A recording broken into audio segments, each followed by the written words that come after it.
Good evening. This is All India Radio and I am Sanjay Mattu with the news at 9.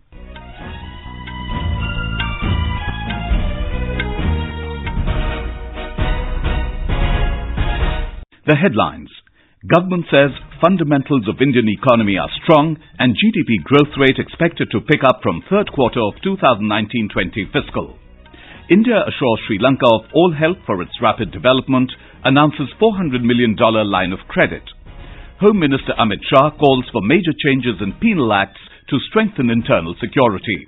In Jharkhand, all arrangements in place for first phase of assembly elections tomorrow, and Sourabh Verma and Rituparna advance to men's and women's singles semifinals of Syed Modi International Badminton Tournament in Lucknow. The government has said the fundamentals of the Indian economy are strong and GDP growth rate is expected to pick up from the third quarter of the financial year 2019-20. While interacting with the media in New Delhi on GDP numbers released today, Chief Economic Advisor K. Subramanian said IMF has projected India's GDP growth at 6.1% in 2019-20 and 7% in financial year 2020-21 in its recently released report on World Economic Outlook. Economic Affairs Secretary Atanu Chakravarti said mega steps of reducing government stake in PSUs below 51% has not happened anywhere. He further said globally India is the fastest growing economy and he expects an increase in investment, consumption and sentiment. According to official data released earlier today, India's economic growth slipped to 4.5% in July to September period of this fiscal. The previous low was recorded at 4.3% in the January to March period of 2012-13. Gross domestic product or GDP growth was recorded at 7% in the second quarter of 2018-19. Prime Minister Narendra Modi has announced a $400 million line of credit to Sri Lanka to boost the island nation's development. In a joint press statement, after meeting visiting Sri Lankan President Gotabaya Rajapaksa in Delhi this afternoon, Mr. Modi said that India will also extend a $50 million line of credit to Sri Lanka to fight terrorism. He said strengthening mutual cooperation in dealing with terrorism was discussed in detail. He assured the Sri Lankan President of India's full assistance in taking his country on the path of rapid development. $400 million की एक नई line of credit से श्रीलंका में infrastructure और विकास को बल मिलेगा कि इससे श्रीलंका की अर्थव्यवस्था को लाभ पहुंचेगा, साथ ही यह लाइन ऑफ क्रेडिट दोनों देशों के बीच पारस्परिक लाभ के प्रोजेक्ट कोऑपरेशन को भी गति देगी. Describing the meeting with Mr. Rajapaksa as fruitful, the Prime Minister said a strong and prosperous Sri Lanka is not only in the interest of India, but also in the interest of the entire Indian Ocean region. आपको प्राप्त जनादेश श्रीलंका के लोगों की आकांक्षाओं को अभिव्यक्त करता है. इस संबंध में भारत की शुभेच्छा और सहयोग हमेशा श्रीलंका के साथ है. एक स्थिर, सुरक्षित और समृद्ध श्रीलंका न केवल भारत के हित में है, बल्कि संपूर्ण इंडियन ओशन रीजन के भी हित में है. Mr. Modi said India gives priority to its relations with Sri Lanka under its Neighbourhood First policy. He expressed confidence that the Sri Lankan government will carry forward the process of reconciliation to fulfill the aspirations of the Tamils for equality, justice, peace and respect. The Sri Lankan president said in his statement that the discussions were cordial and reassuring and a major focus area of the deliberations was on security cooperation. He said they discussed the fishermen's issue at length.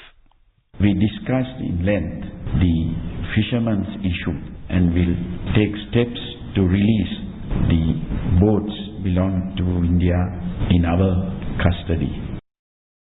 This is Mr. Gotabaya's first overseas visit since assuming office.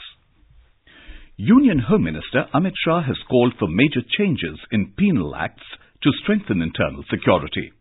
Addressing the valedictory session of the 47th All India Police Science Congress at the police headquarters in Lucknow today, Mr. Shah said major changes in the Criminal Procedure Code and Indian Penal Code, along with the Arms Act and the Narcotics Act, are the need of the hour. He called upon police officers to participate in this process by giving their suggestions as well as seeking suggestions from junior personnel who are going to implement these rules. The Home Minister heaped praises for the police jawans and said that there should be a change of perception among the common people regarding the police force. एक एक constable के मन में एक गर्व खड़ा करना और राज्य की जनता के एक एक व्यक्ति के एक एक नागरिक के मन में पुलिस के प्रति सम्मान की भावना खड़ा करना, ये हमारा प्राइमरी दायित्व है.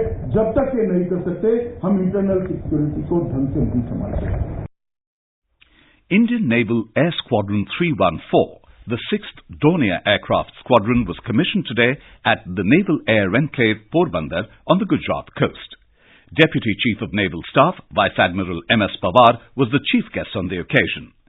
Speaking on the occasion, Vice Admiral Pawar said that commissioning of Indian Naval Air Squadron 314 marks yet another milestone in the country's efforts towards enhancing maritime security and surveillance footprint in the North Arabian Sea. He said that the squadron, owing to its strategic location, will act as the first to respond in this crucial region. According to defence sources, the INAS 314 derives its name, Raptors, from the bird of prey family. This is All India Radio giving you the news. For quick news updates, visit our News on AIR app and follow us on Twitter at AIR News Alerts. You can also visit our website, newsonair.com. In Jharkhand, all arrangements are in place for the first phase of assembly elections tomorrow. 13 constituencies spread over 6 districts, Chatra, Palamu, Gumla, Garhwa, Latehar and Lohardaga, will go to the polls in the first phase. Talking to AIR, Jharkhand Chief Electoral Officer Vinay Kumar Chaube said adequate arrangements have been made at all polling booths. इस चरण में हम लोगों ने 4892 मतदान केंद्र लोगों की सुविधा के लिए बनाए हैं और इसमें सारी जो बुनियादी सुविधाएं होती हैं, सभी व्यवस्थाएं वहां पे की गई हैं. हम लोगों ने दिव्यांग मतदाताओं के लिए विशेष व्यवस्था की है. Elaborate security arrangements have been made as all these constituencies fall in Naxal-infested areas. Polling will start at 7 in the morning and will conclude at 3 p.m. Over 37,83,000 voters will decide the electoral fortune of 189 candidates, including 15 women candidates. More from our correspondent. Out of over 4,890 booths, 1,790 have been declared most sensitive and over 1,200 booths have been declared as sensitive. Over 35,000 jawans of Central Paramilitary Forces have been deployed to ensure free and fair polls. Flag march was taken out in all Naxal-infested areas to instill faith among voters. Border along Odisha, Chhattisgarh, Bihar, West Bengal and UP has been sealed to stop infiltration. Patrolling has been intensified and combing operation is on to nab anti-social elements. With KK Lal's report from Ranchi, Natasha for AIR News. Meanwhile, filing of nominations has ended for the fourth phase of assembly elections. The 81-member Jharkhand Assembly will go to the polls in 5 phases. Union Minister for Environment and Climate Change, Prakash Javadekar, has alleged that the Aam Aadmi Party government in Delhi has not fulfilled 70 commitments made to the public during previous assembly elections. He said through huge publicity, the Delhi government is taking credit for developmental works done by MCDs and has spent crores of rupees on advertisements. Briefing the media after releasing an analytical report by the Public Policy Research Centre named Empty Vessel Makes More Noise on Delhi's Aam Aadmi Party's governance, Mr. Javadekar said previous and present governments failed to take concrete measures on regularization of unauthorized colonies. But in the time span of 100 days, the Modi government had taken a decision to regularize unauthorized colonies, aiming at giving relief to nearly 40 lakh people living there. Congress ने 15 साल लटकाया, केजरीवाल ने 5 साल भटकाया और अब मोदी जी ने दूसरे कार्यकाल में 100 दिन में करके दिखाया. लोकसभा में बिल पास हो गया और 7 लाख घर नियमित हुए हैं, रेगुलराइज हुए हैं. 40 लाख लोगों को अनऑथराइज कॉलोनी को नियमित किया, रेगुलराइज किया. Maharashtra Chief Minister Uddhav Thackeray today said that the new government has stayed work on the RA Metro car shed and no trees will be felled until further notice. Speaking to the media after a cabinet meeting today, the Chief Minister said he is the first Chief Minister who was born in Mumbai, adding that the city would be his priority. He, however, clarified that he had not stayed the work of the Mumbai Metro Rail project itself. Earlier in the day, Mr. Thackeray formally took charge of his office in Mumbai. Rajya Sabha Chairman M. Venkaiah Naidu today expressed concern over the issue of child pornography during Zero Hour. He urged the members to discuss this issue in the House and give concrete solutions and meaningful suggestions to tackle this problem. He said an informal committee must be set up to discuss this issue. Yesterday, Bijula Satyanant of the AIADMK raised the issue in the House during Zero Hour. Intervening on the issue, Women and Child Development Minister Smriti Irani assured that strict action will be taken against those who are involved in child pornography. BJP MP Pragya Singh Thakur today tendered an apology in the Lok Sabha over her reported remarks related to Nathuram Godse. When the House met after lunch, Lok Sabha Speaker Om Birla said that during the meeting of floor leaders of the various parties, it was decided that Ms. Thakur will again make a statement in the House. Following this, Ms. Thakur made a statement saying that she did not name Nathuram Godse during a discussion on the Special Protection Group Bill on Wednesday and never described Godse as a patriot. She said, but if someone was hurt with her remarks, then she apologizes for it. Meanwhile, Pragya Singh Thakur today submitted a breach of privilege notice to the Lok Sabha Speaker against senior Congress leader Rahul Gandhi for reportedly calling her a terrorist. She accused Mr. Gandhi of breaching her privilege as a parliamentarian by his remarks, even though there is no court conviction against her. The BJP MP has sought action against the Congress leader. The Union government has extended the date for making FASTag mandatory for toll payments on national highways to the 15th of next month. The Ministry of Road Transport and Highways had earlier announced that from the 1st of December, toll payments on highways would be accepted through FASTags only. In the United Kingdom, several people were injured after an incident of stabbing was reported near the iconic London Bridge today as police detained a person and cordoned off the area. Scotland Yard said that they are in the early stages of dealing with an incident at the London Bridge. It has asked people there to follow directions of any police officer on the ground. London Ambulance Service declared it as a major incident. London Bridge was one of the areas targeted by ISIS terrorists in June 2017, when 11 people died as terrorists went on a stabbing spree after ramming a van into pedestrians. Prime Minister Narendra Modi has condoled the demise of eminent statesman and former Prime Minister of Japan, Yasuhiro Nakasone.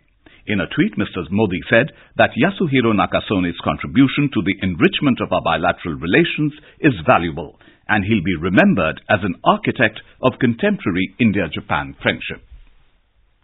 After hitting record highs in the previous sessions, domestic stocks today declined around 0.8% amid negative cues from global markets. The Sensex at the Bombay Stock Exchange fell 336 points to close at 40,794. Nifty at the National Stock Exchange also lost 95 points to end at 12,056. On to sports now. Indian shuttlers Sourabh Verma and Rituparna advanced to the men's and women's semifinals, but Kidambi Srikanth made an exit after losing in the quarterfinals of the Syed Modi International Tournament in Lucknow today. Sourabh notched up a 21-19, 21-16 victory over Thailand's Kunlavut Vitidsarn in the quarterfinal match. He'll next face Korea's Hyo Kwang-hee for a place in the men's singles final. However, K. Srikanth went down 18-21, 19-21 to the 7th-seeded Son Wan-ho of Korea. In the women's singles, Rituparna overcame Shruti Mundada 24-26, 21-10, 21-19 in an all-Indian quarterfinals to enter the last four stage. Rituparna will now face Thailand's Phitayapon Chaiwan tomorrow. And now, before we end the bulletin, the headlines once again. Government says fundamentals of Indian economy are strong and GDP growth rate expected to pick up from third quarter of 2019-20 fiscal. India assures Sri Lanka of all help for its rapid development, announces $400 million line of credit. Home Minister Amit Shah calls for major changes in penal acts to strengthen internal security. In Jharkhand, all arrangements in place for first phase of assembly elections tomorrow. And Sourabh Verma and Rituparna advanced to men's and women's singles semifinals of Syed Modi International Badminton Tournament in Lucknow. And for details of these stories and more, log on to our website, newsonair.com and News on AIR app. And that's all in the news at 9. Good night.